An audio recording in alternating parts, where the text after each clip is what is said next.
Okay, this section, they went into it a little bit more in depth, so I have some of the key points written out here, where instead of looking at the trig functions defined in terms of the unit circle, we're going to look at instead at the trig functions defined with respect to a right triangle. And of course, with a right triangle, as I've tried to draw out here, you have the two legs and you have the hypotenuse. Now I've marked one angle here, called it theta. So with respect to this angle, I mean this is always the hypotenuse because it's opposite the right angle, but these two legs are classified as, notice the one across the way here as the opposite, and the one that makes up part of the angle theta as the adjacent leg. Because if you can remember hypotenuse, opposite, and adjacent, and remember SOHCAHTOA from your Algebra 2 days, you should be in like Flint. And here are the definitions for the right triangle definition of trig functions. If theta is an acute angle of a right triangle, then the six trig functions, or trigonometric functions of the angle theta, are defined as follows: that the sine of theta, and these are abbreviations for the six trig functions. Sine is S-I-N-E, what we abbreviate to S-I-N. The sine of theta is the opposite over the hypotenuse, going straight across. The cosine of theta is the adjacent over the hypotenuse, and the tangent of theta is the opposite over the adjacent, looking with respect to these, just abbreviating opposite, adjacent, hypotenuse. And you can see why I wrote down SOHCAHTOA here, because notice the first letters here that I put in red pencil. S-O-H, SOHCA, so, C-A-H, that's the ka, and then T-O-A, that's the toa, SOHCAHTOA, and that helps you to remember that sine is the opposite over the hypotenuse, the cosine is the adjacent over the hypotenuse, and the tangent is the opposite over the adjacent. Now there are three other trig functions, and these are actually reciprocals of the first three. Cosecant of theta is the reciprocal of the sine of theta. Notice hypotenuse over opposite, you just invert. The secant of theta is the reciprocal of cosine of theta, so it's the hypotenuse over adjacent. And the cotangent of theta, abbreviated COT here, is the adjacent over the opposite. Notice it's the reciprocal of tangent. Okay? Now, if I ask you to find the exact value of the six trig functions of an angle given sides, you're most likely going to have to use the Pythagorean theorem to find the missing side, and then you just use these six relationships that are up here. So that's what I have in this example. I have a right triangle, and I have angle theta right here, so this would be the adjacent, and this would be the opposite legs. All right? The adjacent's 5, the opposite leg is 12, so the hypotenuse here, which I called C, can be determined using the Pythagorean theorem. Leg squared plus the other leg squared equals the hypotenuse squared, so 5 squared plus 12 squared equals C squared. 25 plus 144 equals C squared. C squared, add those together, 169, take the square root, and I get C is 13. So if this is 13 now here, you can do all six of these using the sides, remember, with respect to this angle. So I'll just go over a couple of them here. The sine of theta is the opposite over the hypotenuse.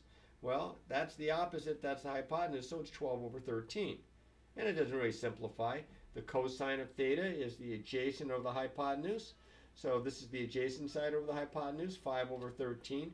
And the tangent of theta is the opposite leg over the adjacent leg, 12 over 5. And of course, the other three trig functions, cosecant, secant, and cotangent, are reciprocals of these three, as you can see right here.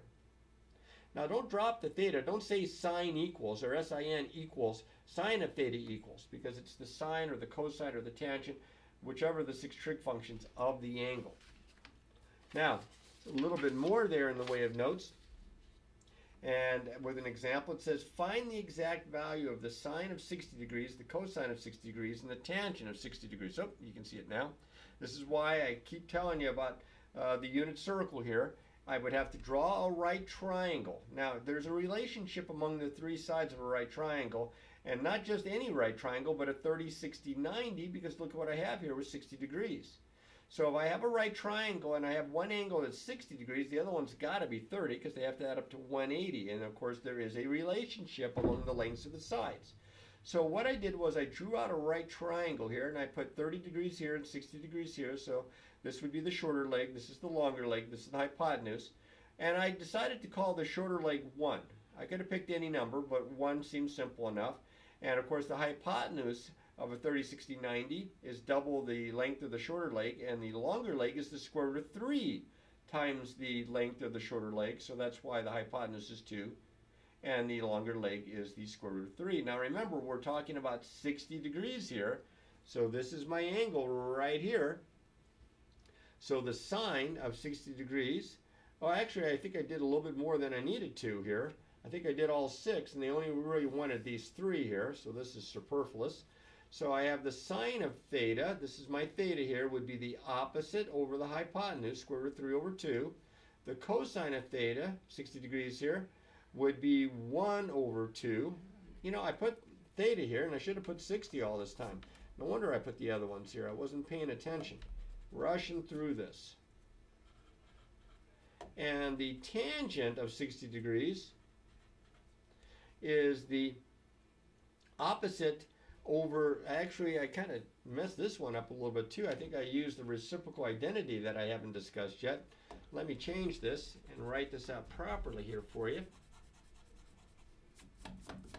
So it is the, here's 60 degrees, it is the opposite over the adjacent, it is the square root of 3 all over 1, or just the square root of 3, which I had, but in a much more complicated manner.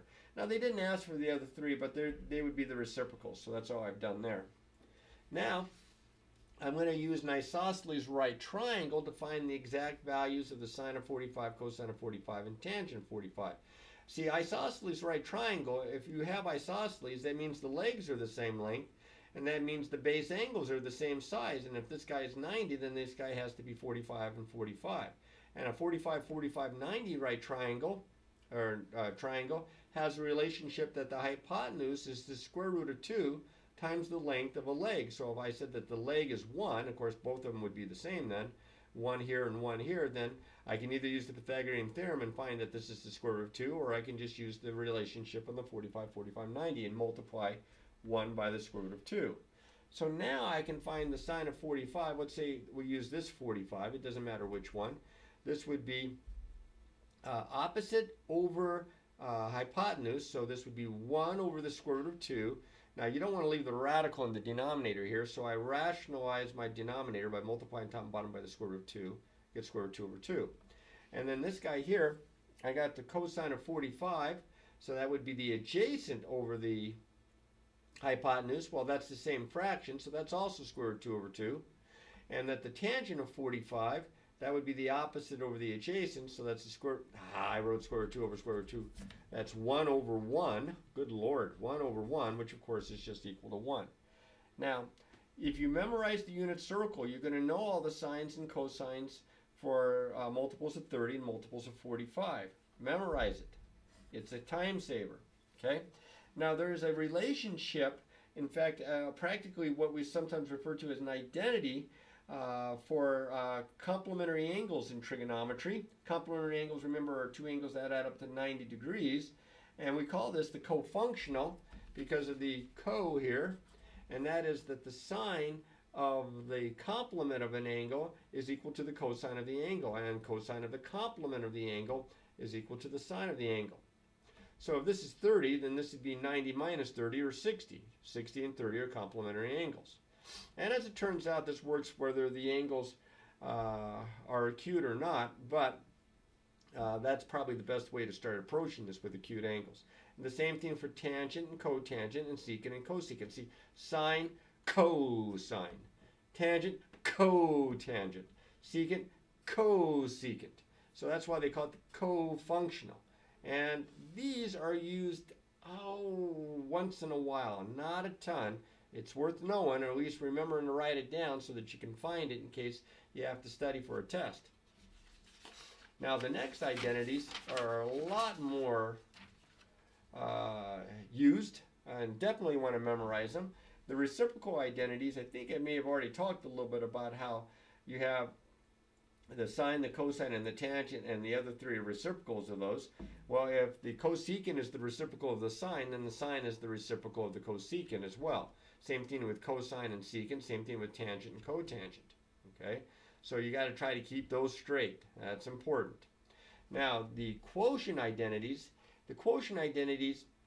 you may also be able to kind of think about this in terms of kind of like the SOHCAHTOA thing, But if the tangent of theta is the opposite over the adjacent, then the opposite over the hypotenuse, sine, the cosine, would be the adjacent over the hypotenuse. The hypotenuse would cancel, and you would just get opposite over adjacent. So the tangent, I think I babbled enough to really confuse you there, but I would memorize that the tangent of theta is the sine of theta over the cosine of theta, and of course this is the reciprocal.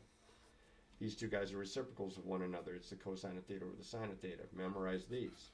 Memorize these. But really, really, really memorize these, especially the first one.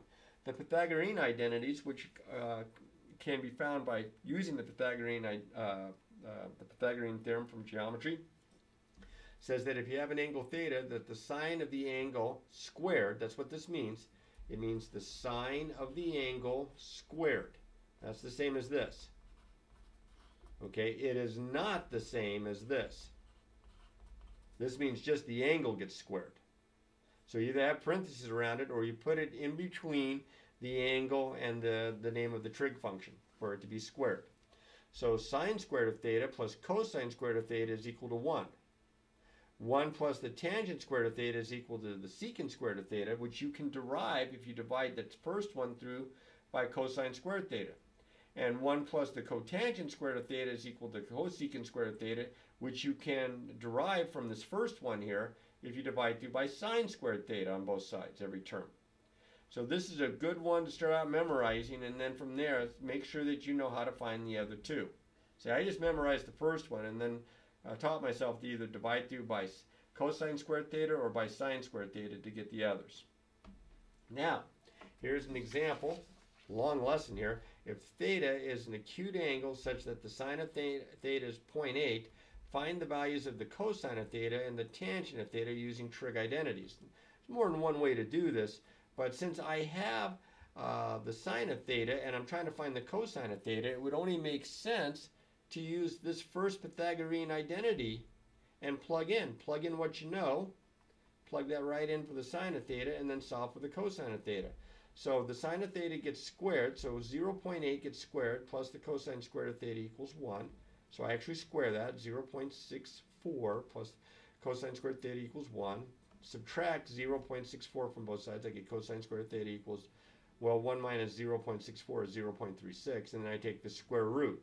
Now, normally you pick up plus or minus, but we're talking about positive values right now because we're looking at some acute angles. All right, that's one guy. That's how you can find it. There's more than one way to do this, but that's one way that you can do this here. The second one says for you to find the tangent of theta. Well, to find the tangent of theta, since I now know the cosine and I was given the sine, it would only make sense if I used the quotient identity here. Sine divided by cosine, the sine of theta divided by the cosine of theta. So I write that the tangent of theta, this is the first quotient identity, is the sine of theta over the cosine of theta, or 0.8 divided by 0.6.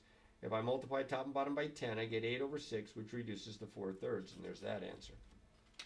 Okay? Lots of good information here.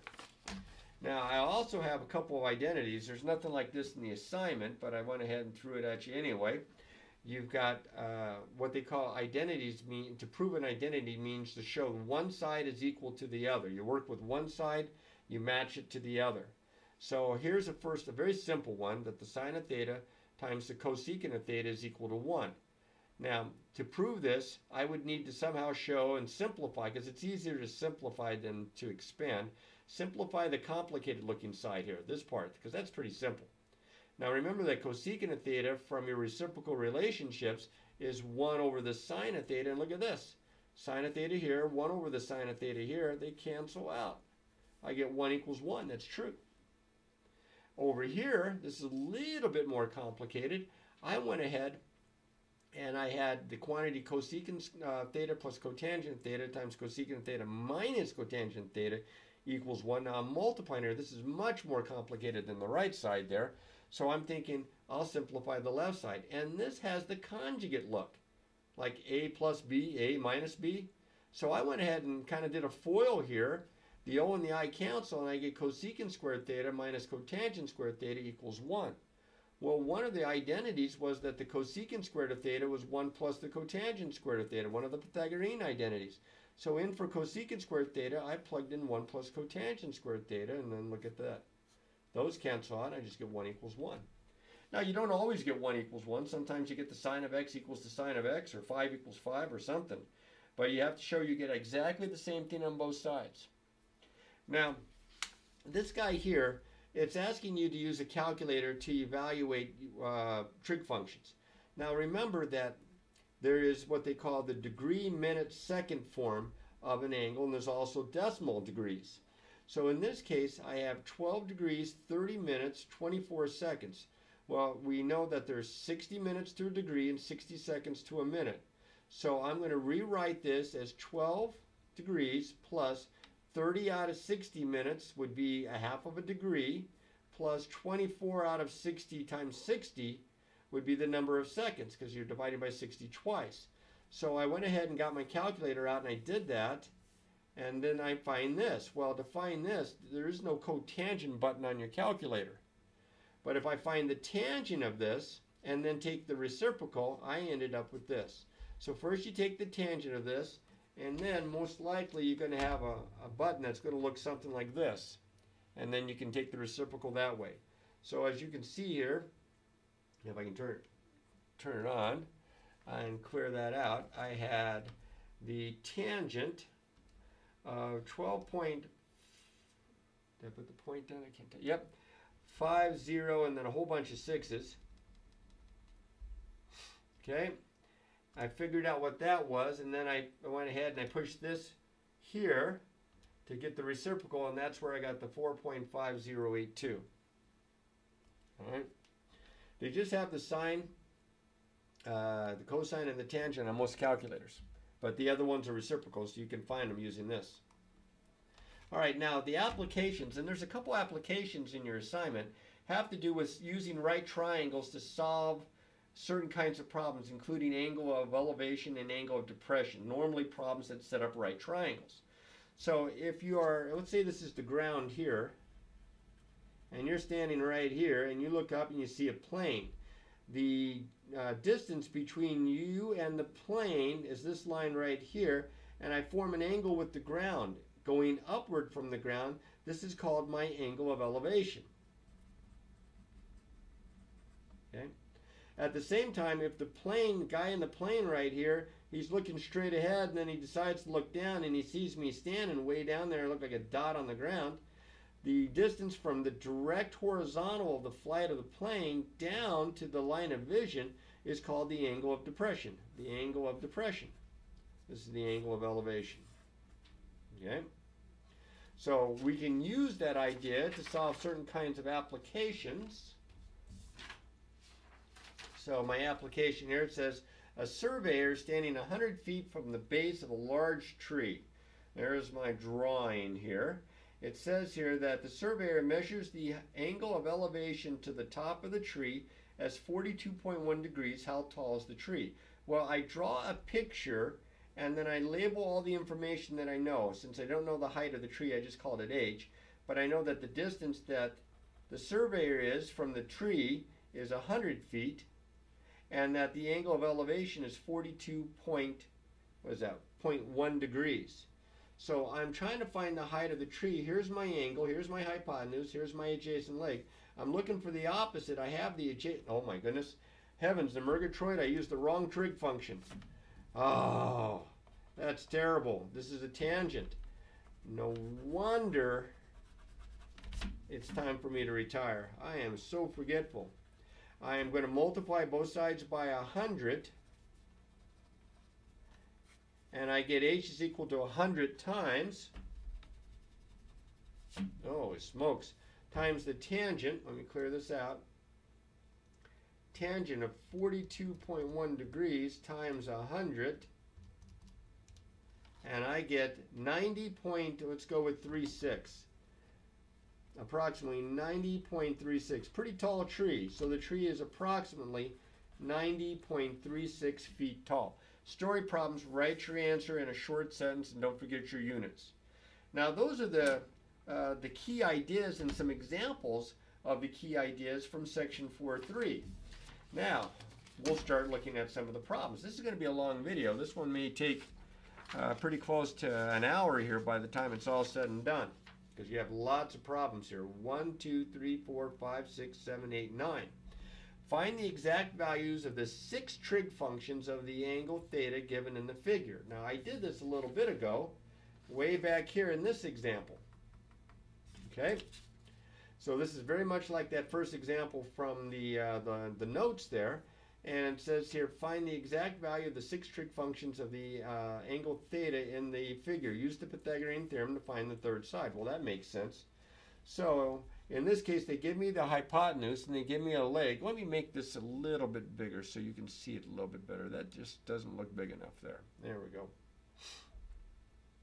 And so if I use this and I try to find out what this is, I'll call it a squared plus 3 squared equals 5 squared. A squared plus 9 equals 25. A squared, subtract 9 from both sides, is 16. A is 4. It helps if you can remember your Pythagorean triples. This is a 3, 4, 5 right triangle. Now I need to find all 6 trig functions. So we'll start with the sine of theta, the cosine of theta, and the tangent of theta. And then the other 3 will be the reciprocals. So the reciprocal of the sine, remember, let me move this over here more to the middle, is the cosecant of theta. You do need to remember these. The reciprocal of cosine is the secant of theta, and the reciprocal of tangent is the cotangent of theta. So the sine of theta, there's theta, is equal to the opposite over the hypotenuse. SOHCAHTOA, opposite over hypotenuse, 3/5. That means this one is 5/3. The cosine is the adjacent, which was 4 over the hypotenuse. This is 4/5, so this is 5/4. And that the tangent of theta, the tangent would be the opposite over the adjacent. That would be 3/4, and the cotangent would be the reciprocal, 4/3. And there's the first problem. In problem number 7, the directions are very similar, although it did ask something about same angles, and I wasn't so sure what they were talking about there. But I'd have to use, again, the Pythagorean theorem to find the missing length of this side. I'll call it a. So I have a squared plus, let me move this up just a little bit, 1 squared is equal to 3 squared. So I have a squared plus 1 equals 9. Subtract 1, a squared equals 8. Take the square root of both sides, and the square root of 8 simplifies to 2 times the square root of 2, since 8 is 4 times 2. So this is 2 the square root of 2. So now I am going to find, and I'm going to put it below here, so raise this up some. I am going to find the sine of theta. So that would be the opposite over the hypotenuse, 1/3. That means the cosecant of theta would be 3/1 or 3. I'm going to find the cosine of theta. That would be the adjacent over the hypotenuse. So that's 2 square roots of 2 over 3. The secant, which is the reciprocal. Now this was going to have to be simplified because I just take the reciprocal there. And then I have to rationalize my denominator. So I'll multiply top and bottom by the square root of 2 over 2. And I get 3 square roots of 2. That's just 2. 2 times 2 is 4. Then I find the tangent of theta. So that's going to be the opposite over the adjacent. That's 1 over 2 square roots of 2. Now again, I got to rationalize it. So I'll multiply top and bottom by the square root of 2. And I get the square root of 2 all over 4. And then I also have to find the cotangent of theta, which is the reciprocal. Now I can take the reciprocal of this and I have to rationalize the denominator. Or I can remember what it was originally and take the reciprocal of that, and my denominator becomes a 1. So I get 2 square roots of 2 over 1, or just 2 square roots of 2. There we go. All right, that's the first couple of problems. All right, then it says sketch a right triangle corresponding to the trig function of the acute angle theta. Then it says use the Pythagorean theorem to determine the third side and find the other 5 trig functions. So I'm going to draw a right triangle here. I'm going to try to be halfway neat. Let's try this. Okay. Now the tangent of theta is 3, which is like 3 over 1. Remember, that's the opposite over the adjacent. So the way I've got this drawn out here, This would be longer than that, so I'll say that this is theta right here, that this is 3, that this is 1, and I have to use the Pythagorean Theorem. Call it C, so 3 squared plus 1 squared equals C squared. So that's 9 plus 1, C squared equals 10. C is equal to the square root of 10. All right, here we go. I need the other 5. Well, this is an easy one because the cotangent, the reciprocal, would be the reciprocal of 3 over 1 or 1/3. The sine of theta would be opposite over hypotenuse, so that's 3 over the square root of 10. So I multiply top and bottom by the square root of 10. This is going to be a pain just to simplify. I get 3 square roots of 10 over 10. The cosine of theta would be the adjacent over the hypotenuse, 1 over the square root of 10. So again, I have to rationalize the denominator. I get square root of 10 over 10. Now, the reciprocals here, which would be the reciprocal of cosecant is, assuming of sine is cosecant of theta, you can take the reciprocal of this and then have to rewrite it and do some work, or you just take the original and take the reciprocal, and that's going to get the radical out of the denominator right away. And the same thing for secant of theta, it would be the reciprocal of 1 over the square root of 10, or the square root of 10 over 1, which is just the square root of 10. So here are the other 5. All right, now it says use the given function values and the trig identities to find the indicated trig functions. Okay, well, sine of theta, okay, you have the reciprocal relationships, or the reciprocal identities. Sine and cosecant are reciprocals, so the reciprocal of 3 would be 1/3. Cosine and secant are reciprocals. This is problem 21. Cosine and secant are reciprocals, so I'd have to take the reciprocal of this. This would be 4 all over 3 square roots of 2. Now I am going to rationalize my denominator. So I have 4 square roots of 2. Square root of 2 times square root of 2 is 2, times 3 is 6. If you stop there, she might take off a point because you can simplify, divide top and bottom by 2, and I get 2 square roots of 2 all over 3. Now, the tangent of theta, since I have the sine and the cosine, I can use the quotient identity and say that this is the sine of theta over the cosine of theta, which is 1/3 all over 2 square roots of 2 over 3. Now this is not the only way you can do it, but this one's okay. So this is 1/3 times invert and multiply 3 over 2 square roots of 2. The 3's cancel, and I get 1 over 2 square roots of 2, and then I rationalize the denominator, and I get the square root of 2 all over 4, because that's going to be 2 times 2 is 4. Now this one's kind of neat because they ask for the secant of 90 minus theta. Well, one of the cofunctional relationships says that this, let's see if I still have the cofunctional written down, that the secant of 90 minus theta right here is equal to the cosecant of theta. And I think they gave me the cosecant of theta way back here. So this is just equal to 3. And that saved me a whole bunch of work and a whole bunch of time. Okay. Then we skip over to problems 39 and 43. Use a calculator to evaluate each function. Round your answers to 4 decimal places. Now what's kind of neat on this first one is that you got sine and cosine, which are cofunctions, and these are complementary angles. They add up to 90, so I bet you these numbers are going to give me the same one. So let's go first, clear that out, and find the sine of 25. So the sine of 25 is, to 4 decimal places, 0.4226. 0.4226. That's what be its approximate. I'm going to bet you a quarter this is going to be the same, unless I'm blanking on something. So now I take the cosine. By the way, I did it earlier myself. Make sure of your mode. Make sure it's in degrees when you're doing this. Otherwise, you're going to have a mess. So we're going to take the cosine of, what was it, 65. And son of a gun, I get the same exact because these are complementary angles here. This is 0.4226 as well. Now, the cotangent of pi over 16, what I'm going to do here is I'm going to take the tangent of pi over 16, which is actually this one. So now, I'm going to change this There's no degree symbol, so I'm going to change this into radians. So let me clear this out. Let me go back to my mode, and let's change this to radians.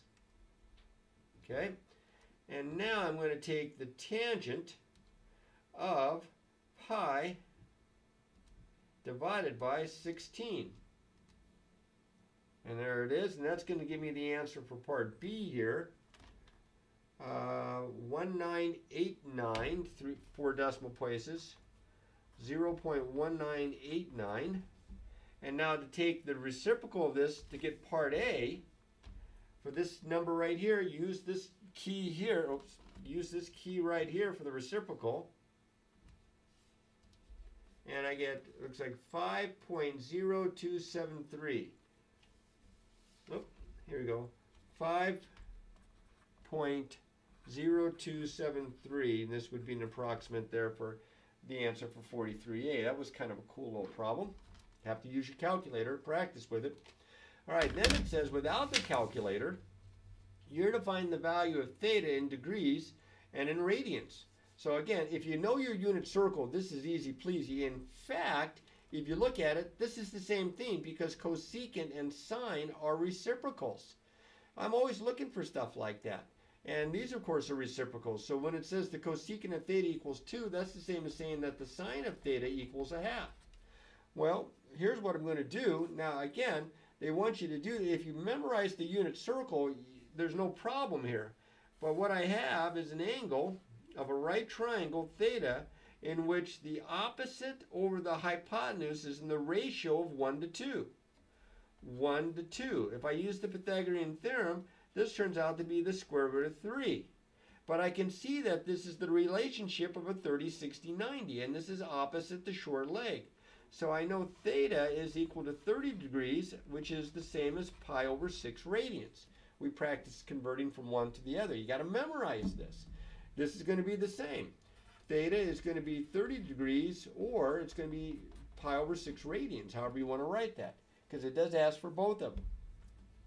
Nifty little problem there.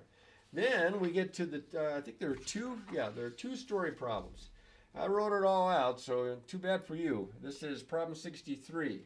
Did I do everything on that side? Everything on that side?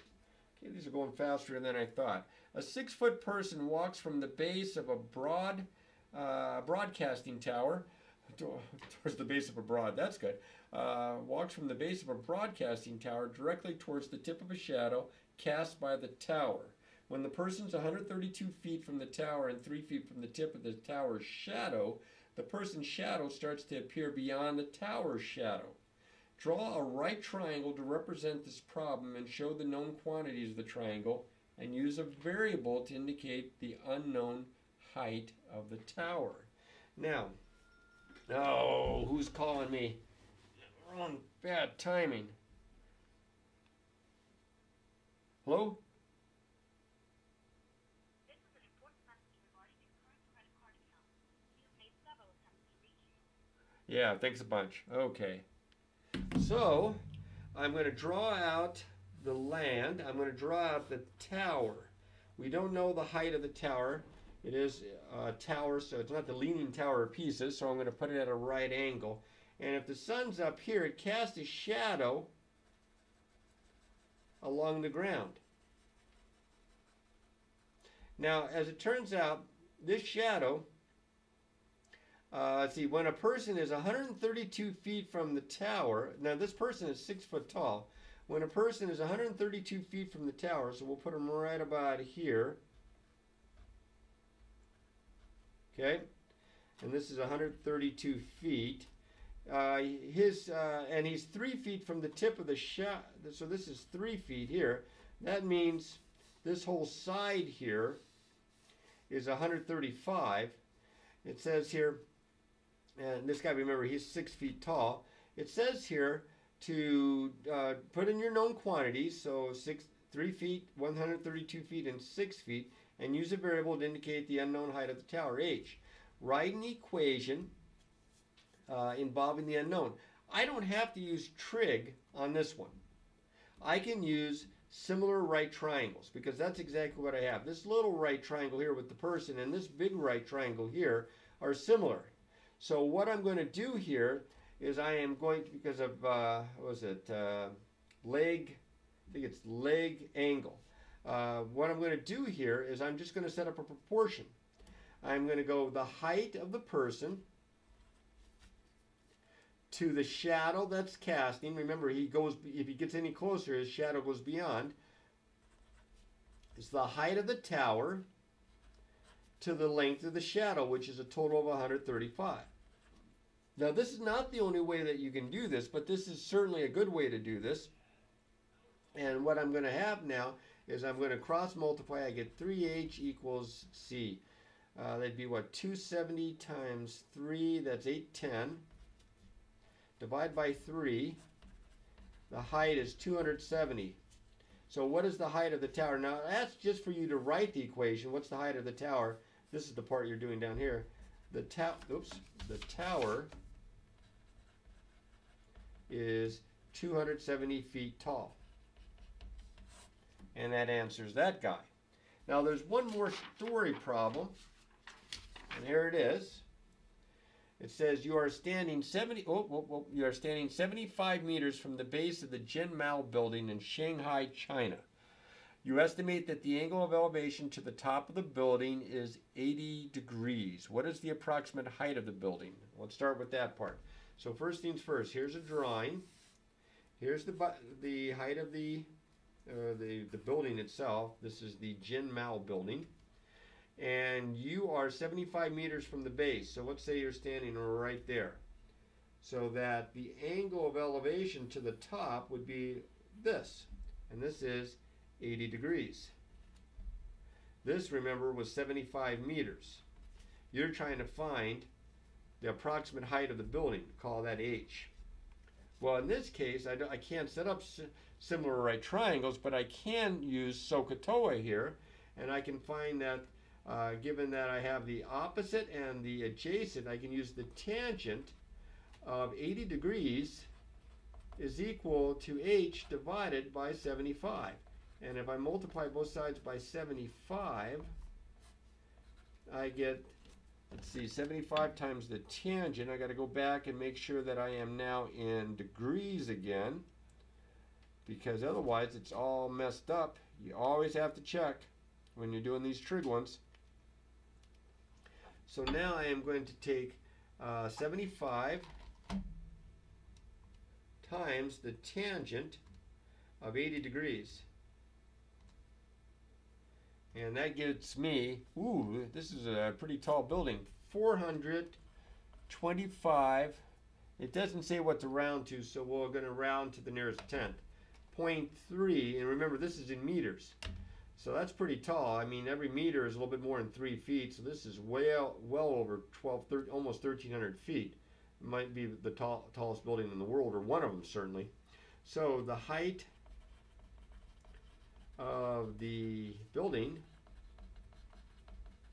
is approximately 425.3 meters.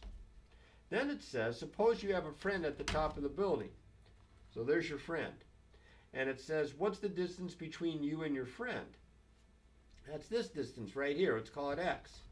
Well, if I have the height, of course, that's an approximate, but I could use the Pythagorean theorem because I have a right triangle. Or, since I have the adjacent and I'm trying to find the hypotenuse, I could use the sine and set up the ratio that the sine of 80 degrees, the sine of this angle is the sine, good Lord, the cosine of this angle is the adjacent over the hypotenuse. So this would be 75 over x. Now I'm going to multiply both sides by x to get the variable out of the denominator, and I get x times the cosine of 80 degrees is equal to 75, and then I'm going to divide by the cosine of 80 degrees, both sides. Not the only way this can be done, but it's as good as any. And I get Mr. Calculator busy here. So I have clear 75 divided by the cosine of 80, and I get 400, almost 432. So we'll just approximate 432. This is a really steep angle of elevation because it's almost the same amount as the as the height here. So this 10-degree angle here, it doesn't give much difference between these two. So anyway, your friend is approximately 432 meters from you, if that's in the proper English there. So that's how you work those problems. That was a bunch. So I'm hoping that you will take your time and practice these. You've got a couple of days. Get after this stuff though, starting today, so that it's not all dumped on you tomorrow evening. And if you have any questions, of course, you can always give me a call. But practice, practice, practice.